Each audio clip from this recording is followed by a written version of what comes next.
Hello friends, तो आज की इस वीडियो में हम लोग जानेंगे संख्या और संख्या पद्धति के बारे में, यानी कि नंबर एंड नंबर सिस्टम के बारे में। तो देखिए यहाँ पर सबसे पहली संख्या है प्राकृत संख्या, अर्थात इसे अंग्रेजी में कहा जाता है नेचुरल नंबर्स। चलिए इसका डिफिनेशन जो है वो हम जानते हैं। गिनती की सभी संख्याओं को प्राकृत संख्या कहते हैं। एक बार फिर से दोहराते हैं इसको, गिनती की सभी संख्याओं को प्राकृत संख्या कहते हैं। इसे n से सूचित किया जाता है। अब देखिए हम लोग जो गिनती स्टार्ट करते हैं वो कहाँ से करते हैं? 1 से, ठीक है। 1 2 3 4 5 6 7 8 9 10 11 आदि, ठीक है। तो आप समझ चुके हैं कि गिनती की सभी संख्याओं को क्या कहा जाता है? प्राकृत संख्या अर्थात नेचुरल नंबर कहा जाता है, ठीक है। उसके बाद अगली संख्या है पूर्ण संख्या, किसे कहते हैं, ठीक है, जिसे अंग्रेजी में होल नंबर कहा जाता है, ठीक है। तो अब इसका जो डिफिनेशन है वो इस प्रकार है। प्राकृत संख्या में शून्य को शामिल करने से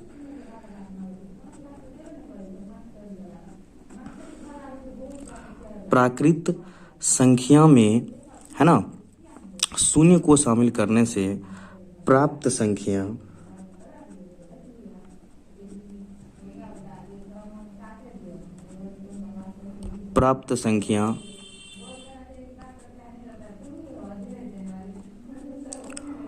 पूर्ण संख्या कहलाती है।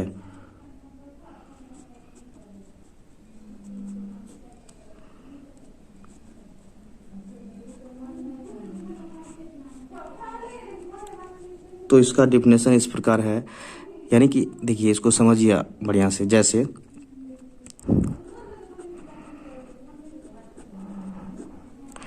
यही संख्या को हम यहाँ पे उतारेंगे, लेकिन इसमें शून्य से स्टार्ट होगी, ठीक है।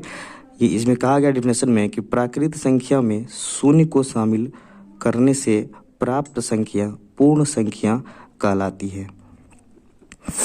जैसे यहाँ 1 से स्टार्ट है, यहाँ पर इसमें शून्य को शामिल कर दिया जाएगा। शून्य 1 2 3 4 5 6 आदि। तो इस प्रकार से हम लोग जान चुके हैं नेचुरल नंबर और होल नंबर किसे कहते हैं, है ना। गिनती की सभी संख्याओं को प्राकृत संख्या कहते हैं। इसे n से सूचित किया जाता है ना। जैसे 1 2 3 4 5 6 इत्यादि। उसके बाद प्राकृत संख्या में शून्य को शामिल करने से प्राप्त संख्या पूर्ण संख्या कहलाती है। यानी कि इसी संख्या में, प्राकृत संख्या में ही अगर शून्य को ऐड कर दिया जाता है, शामिल कर दिया जाता है, तो वह पूर्ण संख्या बन जाती है और इसे W से सूचित किया जाता है। इसे W से सूचित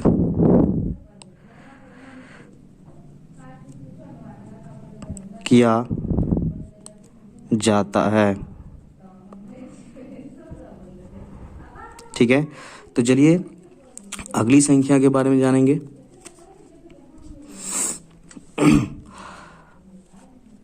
ध्यान है इसमें और एक बात कि सबसे छोटी पूर्ण संख्या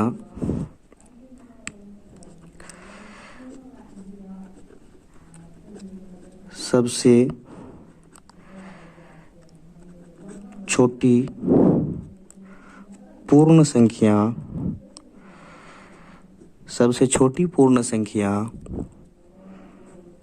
0 है तथा सबसे बड़ी पूर्ण संख्या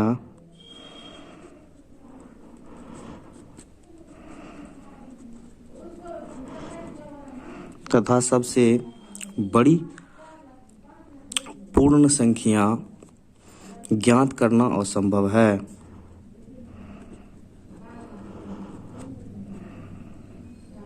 ज्ञात करना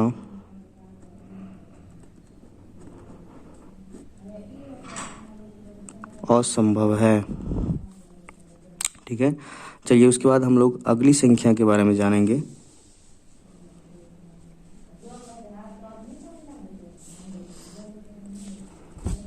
अगली संख्या है सम संख्या। सम संख्या जिसे अंग्रेजी में इवन नंबर कहा जाता है। तो सम संख्या का जो डिफिनेशन है वो हम लोग सबसे पहले जानेंगे।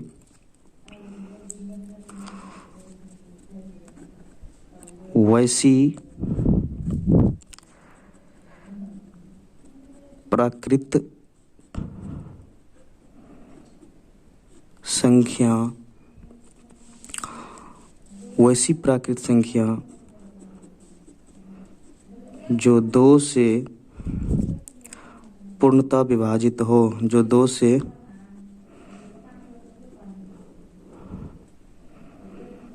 पूर्णतः विभाजित हो। इसका मतलब ये हुआ कि वैसी संख्या जो 2 से पूरा पूरा कट जाए, यानी कि 2 से उसमें पूरा पूरा भाग लग जाए, उसे हम सम संख्या कहेंगे। ठीक है, जैसे 2, 4, 6, 8, 10, 12, 14, 16 इत्यादि। देखिए ये सब ऐसी संख्या है जिसमें 2 से पूरा पूरा भाग लग सकता है। जैसे देखिए 2 में यदि आप 2 से भाग करते हैं तो 2 एकम 2 पूरा पूरा कट गया, ये सम संख्या है। उसके बाद देखिए 4 में यदि आप 2 से भाग करते हैं तो 2 दूनी के 4 पूरा पूरा कट जाता है ना, 4 भी सम संख्या। उसके बाद 6 में यदि आप 2 से भाग करते हैं, यानी कि कोई भी संख्या हो अगर उसमें 2 से पूरा पूरा भाग लग जाए तो आप उसे सम संख्या कह सकते हैं। 2 3 6 पूरा पूरा कट रहा है, जैसे कि 8 है, इसमें 2 से भाग दीजिए, 2 चौके 8 कट रहा है। उसी तरह से फिर 10 में आप 2 से भाग दीजिए तो 5 10 पूरा पूरा कट रहा है। तो इसी प्रकार से आप समझ सकते हैं कि वैसी संख्या या वैसी प्राकृत संख्या जो 2 से पूर्णतः विभाजित हो जाए उसे सम संख्या कहते हैं।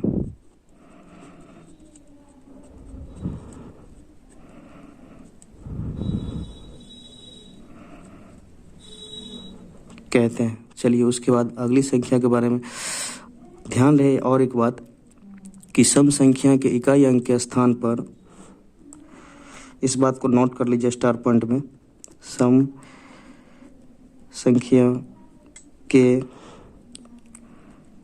इकाई अंक के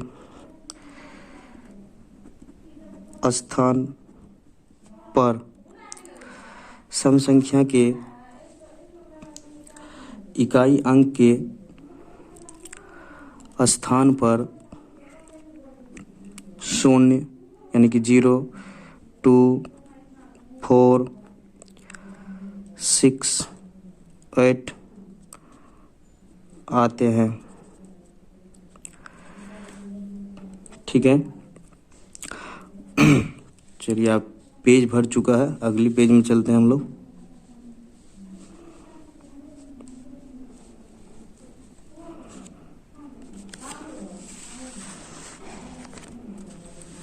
देखिए जैसे कोई बड़ी संख्या है, मान के चलिए जैसे यहाँ पर 7, 4, 8, 0, 3, ठीक है, और 8 आता है, और आपको पूछ दिया जाए कि बताइए ये सम संख्या है या विषम संख्या है, तो आप कैसे जानेंगे? तो इसमें आपको लास्ट वाली जो अंक है उसको देखना है कि वो कितना है। ठीक है, क्योंकि हम यहाँ पर बताए थे आप लोगों को कि सम संख्या के इकाई अंक के स्थान पर 0, 2, 4, 6, 8 आते हैं। तो इसके इकाई अंक के स्थान पर देख क्या है, 8 है, तो इसको हम कह सकते हैं कि ये सम संख्या है। ठीक है, चलिए उसके बाद हम लोग जानेंगे विषम संख्या के बारे में।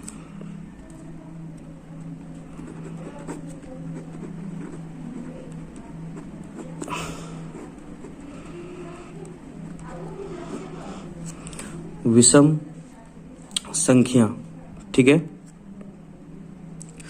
जिसे ओड नंबर कहा जाता है।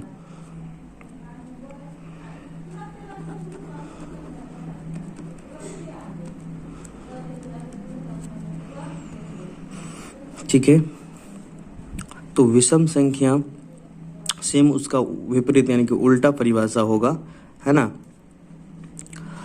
वैसी प्राकृत संख्या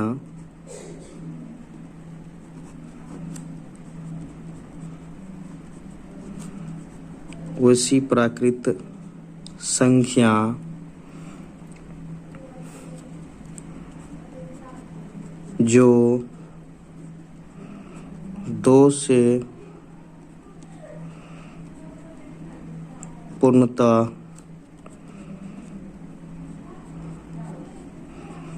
विभाजित न हो। वैसी प्राकृत संख्या जो 2 से पूर्णतः विभाजित न हो,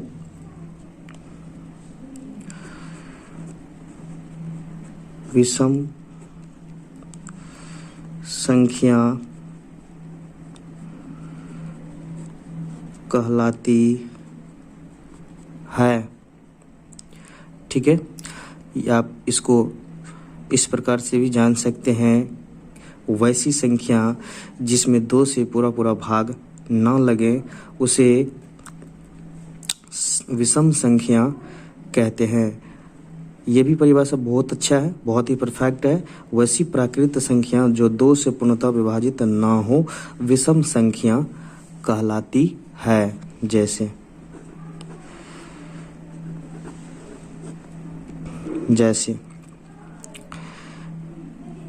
1 3 है ना, 1 3 5 7 9 11 13 15 इत्यादि। ठीक है, तो आप इसमें आराम से देख सकते हैं कि 1 3 5 7 9 11 है ना, 13 15, इसमें ऐसी कोई भी संख्या नहीं है जो 2 से पूरा कट जाए। ठीक है,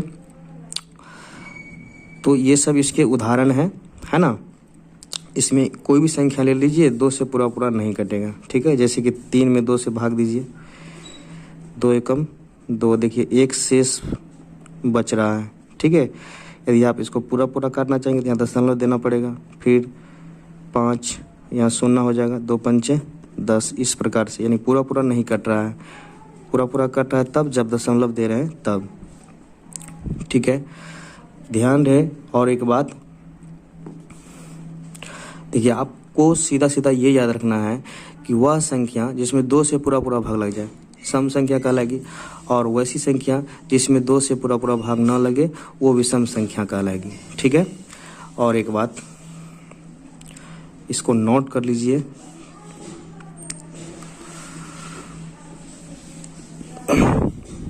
विषम संख्या से जुड़ी बात है। विषम संख्या के इकाई अंक के स्थान पर विषम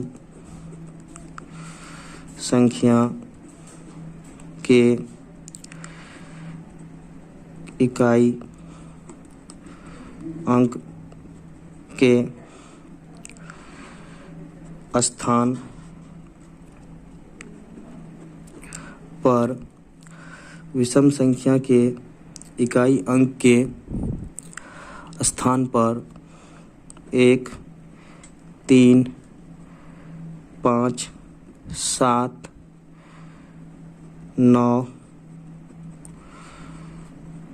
आते हैं। ये विषम संख्या का पहचानने का नियम है। यदि कोई भी बड़ी संख्या एग्ज़ाम में आपको आ जाए, जैसे 1 4 8 है ना, 1 4 8 मान के चलिए बहुत बड़ी संख्या दी गई है, उसके बाद 6, ठीक है, लास्ट में आपको आ जाए 3 7, और आपको पूछ दिया जाए कि ये कौन सी संख्या है, सम संख्या या विषम संख्या। तो आपको सबसे लास्ट वाली संख्या को देखना है कि ये इकाई अंक के स्थान पर कौन सी संख्या है।